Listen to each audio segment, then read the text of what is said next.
But even when you factor those markets that struggle with those regulations that got put in place, San Francisco's putting similar regulations in place. And even when you factor in those major drops in some of those urban markets, we're still seeing demand continue to go up. It's crazy to me that it keeps going up.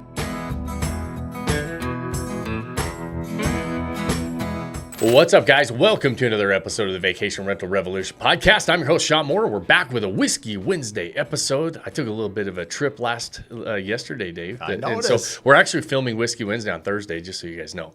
And so we always do actually film them on Wednesday, but I was gone Wednesday. So we're back. Yeah. We're back in action with my main man, Mr. Dave Savolich. You got the agenda today? By the way, you're looking good today. Something different. Something different about you today. Something different, maybe a new hat. I mean, I don't know. I like that. Took a little field trip, went down and saw War Bonnet hats, and they hooked me up with a custom cowboy hat.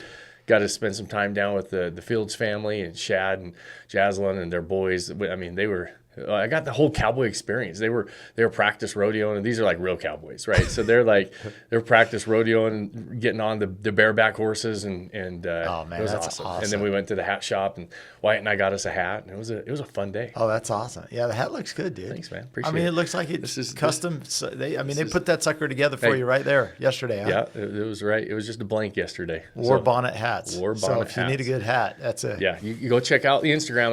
I got them all tagged and everything. I'm going to be, I'm posting it in right after this. So it will be, by the time you listen to this, it'll be posted. So go check these guys out. They are awesome. They had some awesome hats, like cowboy hats. They had fashion hats, like women's stuff, for fashion hats. It was awesome. That's awesome. They fit the cowboy world with hats. So you want a good hat, they can take care of you. Yeah, that's awesome. Good. That was fun. Well, let's talk about the agenda today. We're going to talk a little bit about a couple things coming up in our world with Vodacy. We're going to jump into AirDNA blog. Some good information on there. That's super insightful for the group, and I think everybody will kind of enjoy and kind of be interesting to see some of the stats and things that are out there, as well as a few questions. So at the end, so let's dive right in. So appreciate you guys listening. Appreciate you guys being there. We enjoy doing these, and hopefully they're beneficial. And we have a meetup coming up. We have two events coming up. The first is September. At the end of September, we're having our 1% Club. That's for Vodacy members who are literally 1% in their market with their short-term rental. Most of them are the top property in their market. And it's awesome. It's an exclusive group within our Vodacy community that they can be a part of. We have about 50 people right now that are in that 1% club. They're going to come to Ogden, Utah. We have a really cool venue. We're going to have a networking event, social, dinner, just to kind of honor those who are a part of that group.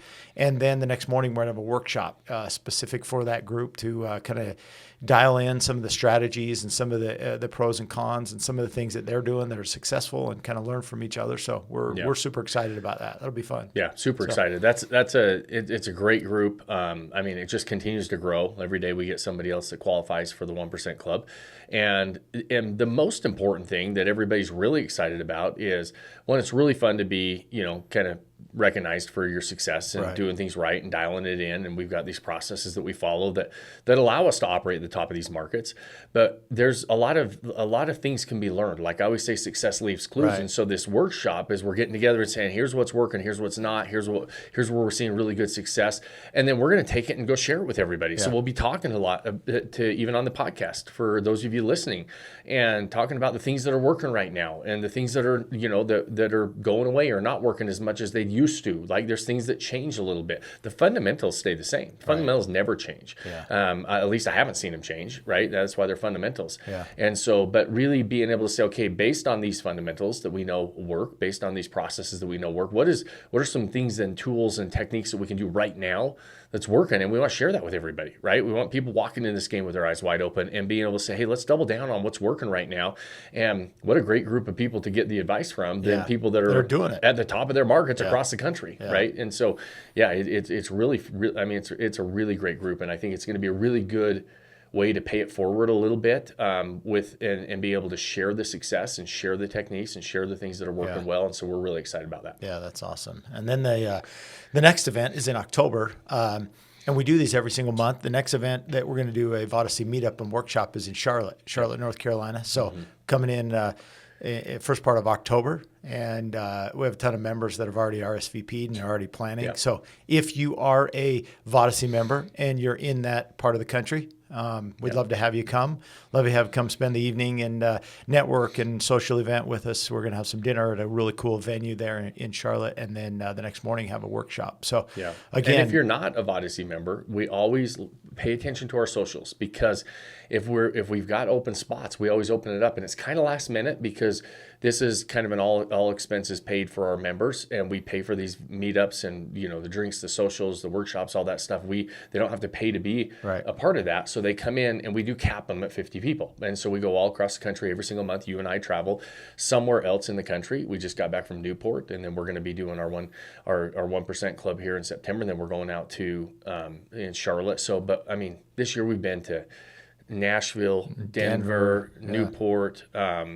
Where all have we been? We were in Ogden here. We were in Texas, Dallas. Yeah. So we've been quite a bit. We go somewhere every single month, and but the point, if you're not part of our family, our Vodacy family hears about it. Usually a month or so in advance. We try to tell them, hey, here's where we're going to be in the next month or two, so you can plan it. But if you're in that area, pay attention to our socials and come join us. Come introduce yourself. Let us buy you some drinks and hang out with the group and hang out and network with other people that are doing this in this game. And because there's power in proximity, right? Get yourself surrounded by people that are doing the things that you want to do. And again, those things open up a little bit last minute because, again, we're capped on the size of venues that we typically get for these, and where we're operating. But there's always a few spots at every one of these venues, and so pay attention where we're going to be. If we're in your backyard, come introduce yourself. Yeah. Great. Okay, good deal. Well, let's jump into some information specific to the short-term rental market. AirDNA puts out a really good blog. So those of you who want to see the exact stats or even dive into more details on some of these topics we talk about, you can get all the details on the AirDNA blog. But at least from July's perspective, and we're going back 1 month, but I thought it was super interesting that the title is July Sees Occupancy Growth Despite Rate Challenges. So as always, we wonder about the interest rates and things like that. But July had a really good month and was growing. In fact, I want to read this. This word for word, it says, in July, the U.S. short-term rental market saw the highest ever number of listings and demand nights. That's huge. So think of that. The highest number of listings and demand nights. And for the third month in a row, increased occupancy year over year. So that's huge. It's growing. It's getting bigger. It's getting better. And then it also talks about it was the occupancy rate is up to 68.1%, was the highest monthly occupancy rate since July of 2022. So great news. I mean, good stuff. Yeah, and it's what we feel when we're in the game, right? And there's markets that are not doing as well as other markets, and some of those urban markets, you had some sweeping changes regulation-wise in New York, and short-term rentals inventory and short-term rental nights went down by almost 83%. But even when you factor those markets that struggle with those regulations that got put in place, San Francisco's putting similar regulations in place. And even when you factor in those major drops in some of those urban markets, we're still seeing demand continue to go up. It's crazy to me that it keeps going up. We've talked about this. And those of you that haven't read these reports, AirDNA does do a really good job of market reports. And if you go to their blog, you'll see all these market reports, and they're really watching what's trending, all of these measurable data points, like where it comes to occupancy rates, complete overall demand. It breaks it down in different market segments, whether they're urban markets, whether they're coastal destination markets, whether they're mountain markets. So you can really dive into this report, and it's a really good report to follow, and they do a good job of it. And so the latest one, that July numbers just came out, is saying, hey, listen, there's still a lot of people that want to. This is a preferred accommodation. The demand is up, and this is and we're seeing occupancy since it spiked during COVID years, and then it started coming back down to normal levels. And for the past 3 months, we're seeing occupancy start to creep back up again. And so we're starting to see that growth. So it looks like we kind of hit the bottom, kind of the normal levels at the bottom of most of the markets, where we're past the COVID occupancy spike, started dropping. We kind of hit that bottom, and now we're starting to bounce back up a little bit. And so it's really, it's really good information to show that the consumer, the U.S. consumer, in the in the hospitality space, this is how they like to travel now, Right. and this is and demand continues to go up. It's crazy. Inventory keeps going up as well, right? Yeah. We're at the highest inventory levels, Yeah. and so I think that same report, and I don't know if we'll get into all. It's a big report, so I know Yeah. we're not going to cover the whole report. We're going to cover a couple topics, I'm sure, and so. But that same report was showing that inventory levels reached 1.7 million. Yeah, the short-term listings rentals. surged 1.7 million. Yeah, it's the highest it's ever been. It's huge. Yeah. And demand's as high as it's ever been. And so it's these are all really good indicators that this is an asset, and this is an accommodation type that the consumer prefers. Yeah. And it's not going anywhere, right? And so it's eventually that demand has got to slow or even level off, right? They just naturally, it's amazing that the money because the demand is so high right now that I continue to be surprised when we're seeing, like you said, it's around an 8% year-over-year increase from last July. That's nuts to me. I mean, it's awesome, but it's crazy that it keeps going up. Well, and I heard today too. I think it was this morning, or maybe it was yesterday morning, when I was working out on the news. They were talking about the holiday travel, the Labor Day and so forth coming up. But they said the top 10 holidays this year they over exceeded the national travel. The people traveling over those 10 holidays, the major holidays, were just like out of this world travel. So it broke every single record for every holiday this year. And was it airline travel? It's airline travel, yes. Airline travel. Okay. So, but obviously that plays into a big part of what we're doing. But it's just crazy. Every single year you seem to hear that same thing as well. We traveled more this Christmas or this New Year's or this Labor Day or this 4th of July than we did the year before. And so that's good. I mean, when's the last time you got on a plane and there was empty seats? It's just crazy how many people are traveling. And we've talked a lot about,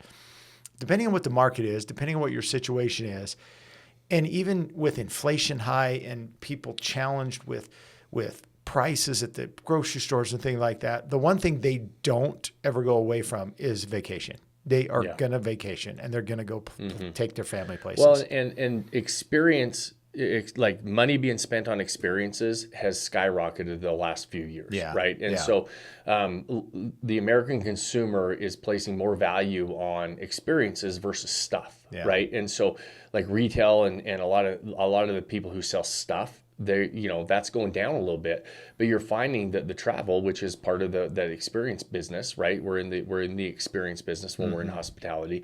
People are still willing to spend their money there, and they like spending their money there, and they can justify it. Say, hey, listen, I'd much prefer to go enjoy my time with my friends, family, build these memories, do all that, rather than have something that I'm going to go spend money on and put in a closet or put in a garage or something like that, right? And so we're seeing that the consumer, their spending habits and preferences have, and this has been trending for a few years, where they're willing to spend their money on experiences. Well, we're seeing that, and that's why you keep hearing the demand continues to go up. Airline travel is breaking records. A lot of our properties are drive-to destinations. And more people are on the road, especially during those major holidays, to go and experience and spend time with their friends and family, and they're willing to spend their money and their time there. And we're seeing it that is becoming very, very like just a normal mainstream thing. You and I were kind of joking about it a little bit.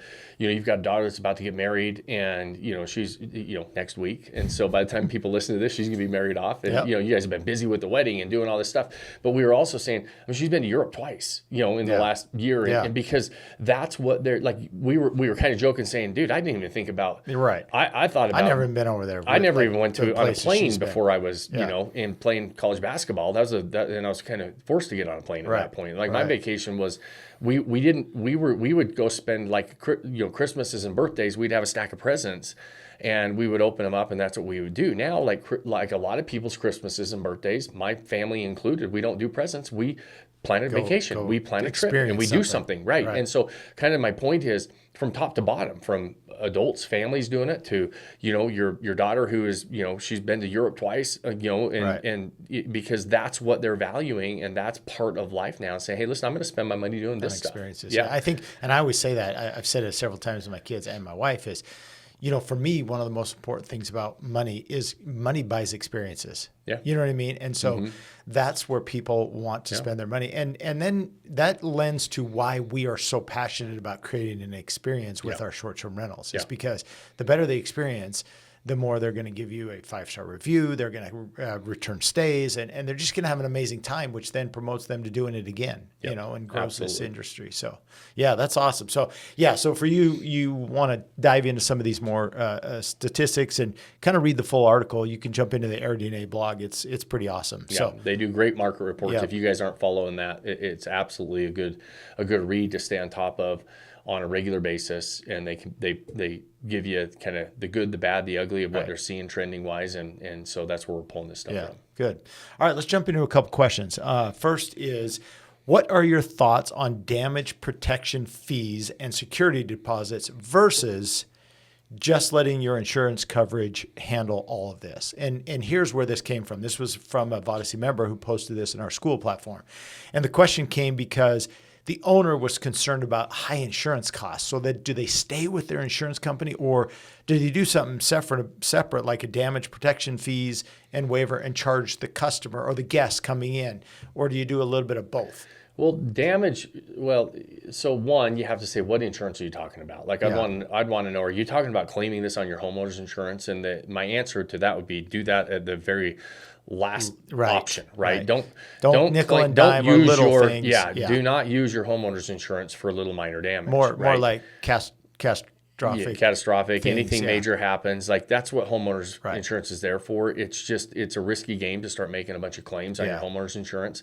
It's there if you have a problem, but homeowner's insurance is not that's not what you want to use for incidental damages, right? So when you talk about security deposits or damage waiver fees, that is typically incidental damage, right? And so you need to have something set up now. Is that that's in addition to your insurance policy? Yes, and the damage waiver fees that a lot of people see, $59, $70, whatever it is, those are passed on. That's a separate insurance policy. That's an incidental type of an insurance policy. So that's why I say, when they say, should I just let insurance take care of that? Well, you can pay that for every guest and not even pass that through to your guest. It's getting very common that you say to the guest, hey, listen, we charge a $59 damage insurance fee that covers anything up to $5,000, $3,000, whatever that supplemental insurance covers. That's in place for that, and then that's what you use for if broken plates or lamps or TV falls off the wall or something happens there, and it's going to have a limit. It's going to say we're going to cover things up to X. Maybe it's $3,500, maybe it's $5,000, somewhere usually in that range, or which is more old school. Very, very few people do the security deposit anymore, but that's why people would, they'd hold a credit card deposit of $2,000 or $3,000 or whatever it was. In case something happens. And they could charge nothing happened, then they would release like it back to you. Like a hotel does. Every time they do that when you check in. Yeah. And so the question is, if the question is, should I use my homeowner's insurance for that stuff and not worry about those things? Absolutely not. Your homeowner's insurance is for bigger ticket items. Because your insurance costs are already really, really high, and you can run the risk of getting canceled depending on your policy and everything else. And so I wouldn't use that unless I had to. Right. The supplemental insurance is a great idea, and we have members who do that. And I hear people all the time. You've got companies out there that will insure it for the $59. You make a claim. You don't even have to go back to the guest. You don't have to make them worry about it, and you just deal with it with that supplemental insurance. So I would do that for sure. But they're two separate things. Yeah, good answer. And I think that was good to clarify for this person. I do think too, sometimes you can get in the weeds as a homeowner when you have a guest come in and a plate gets broken, or Yes. When you're oftentimes in the fridge, a drawer or something gets broken and you're like, oh boy, that's part of doing business, I believe. And, you and I handle it that way too. Yeah. We're not going to go back to the guest for a broken plate or a cup or, whatever. Things happen, accidents happen. Your kids, we do it. It just happens. Now, if they're, doing WWE wrestling in the front room and they break the couch, you probably ought to have a conversation and say, guys, listen, you need to be responsible for that. Yeah. You know what I mean? So make sure you're smart when you're making those type of decisions, because one, you want a 5-star review. You want to be a good host. You want to be a good partner, and you also want them to come back. And if you do that, they may not want to come back for a plate or a glass or something. 100% agree. Yeah. So, all right. Kind of an interesting question. And this was kind of funny because I was looking for properties and came across this, but what do you think about having a washer and dryer in the kitchen area? Yeah. So, and I'll give you my example. I was looking for a cabin, and it was up in the mountains. And literally the day before we got this question, I saw a property that had a washer and dryer kind of in the kitchen area. It's kind of around the corner, but it was closed off with a closet. And to be honest, that probably was the only space that made sense in this cabin type place. So there's a couple ideas of, hey, if it's the only place that you can have it, obviously you need a washer and dryer, and I get it. You wouldn't want it in a $2 million home in Scottsdale. You're not going to have the washer and dryer in the kitchen. So it depends kind of on the property. Yeah, totally depends. It's not ideal. Like, none of us like to have the washer and dryer right in the kitchen. It could be a drawback for me when I'm looking at properties that I might not buy if that was, especially if I have other options. Right. I'd rather have a washer and dryer than not. And so if it's the only option, I think the guest having a washer and dryer is a good amenity to have when you're renting a short-term rental. And so I'd put it where I could, but trying to keep it out of the kitchen is definitely ideal. Yeah. You may, if you're looking between multiple properties and one of them has to have it in the kitchen, the other ones don't, I might lean toward the other ones unless there was something really great with proximity or something else with the one that had it in the kitchen. So just layout wise, it's not ideal.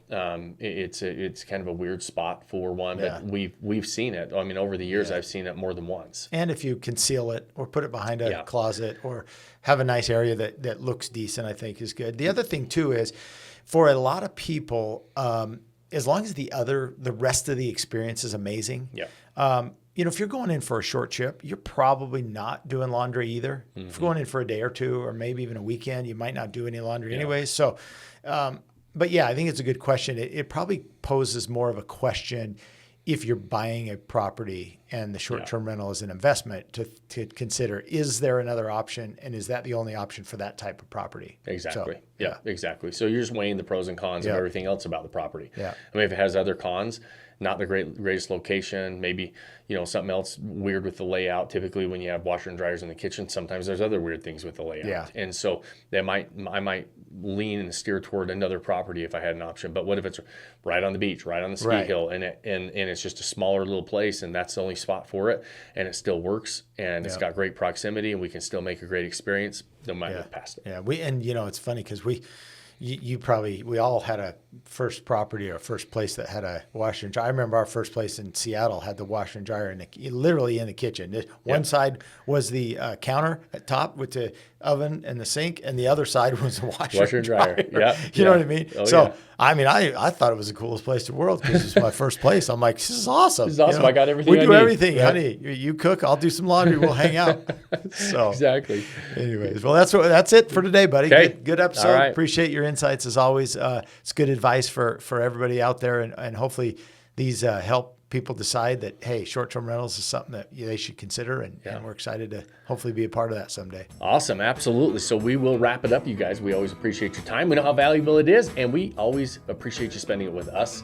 If you got any value out of this and you know somebody else who would like to be a part of these conversations, share the show. Those things help us grow and spread the message and help other people walk into this game with their eyes wide open.